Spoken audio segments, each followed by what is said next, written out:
Here we have another demo of my application that I've written that pretends to be a kind of retro mainframe type computer that you log into and do stuff, and it all runs on an ESP-8266. And I've been working for a long time on a library which allows you to create widgets and things and interact with them over a terminal emulator. So here we're using PuTTY to connect to these things, and I've got two of them plugged in today. Sorry about the aspect ratio, but I'm a bit of a newbie with OBS. So I'm not great with how to lay things out. Now, you log on with RFID cards, and I've got an ID card printer and they've got people's faces on and stuff, but you can't see those for the minute. So let's pop the cards on. That's a fake name there, and that's my name. So we've got two people logged on. Now it shows on the top left that it's online, and now you should be able to chat. So if I swap to this here, don't fluff my typing, there you go. And I'll swap to the other window, and it's just chat, so it doesn't do anything super fancy.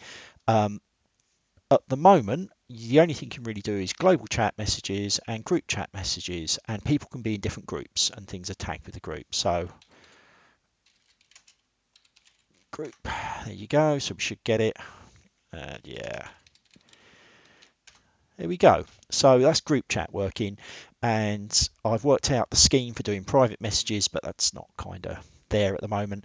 As before, you can look at files that are on here. So let's have a look. Yeah, so there you go.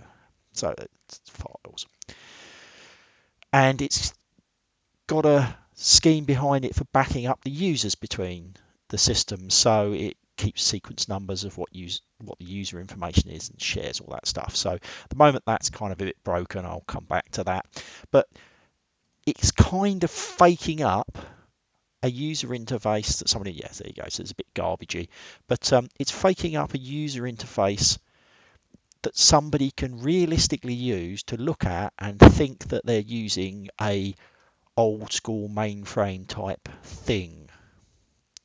And I'm quite pleased with how it's going on. Now, I've been talking about the user interface widgets that I've been making for a while, but the thing that allows these to communicate is a mesh network library that I've also written. Now, this layers a mesh over something called ESP-Now, which is a proprietary protocol for sending packets between Espressif chips, ESP8266, ESP32. Without the need for a wireless access point, you just fire packets back and forwards at each other. This is great, but you need to have like the MAC address of the other system and all this stuff. So I layered another bit on top of it, which is a self-organizing mesh network. I wrote this some time back. It's not super finished, but it mostly works. And that's how this all happens. And the plan is there will be quite a lot of these terminals around in a game that we're planning, and people will be able to interact with them. And so it's beginning to kind of look the part.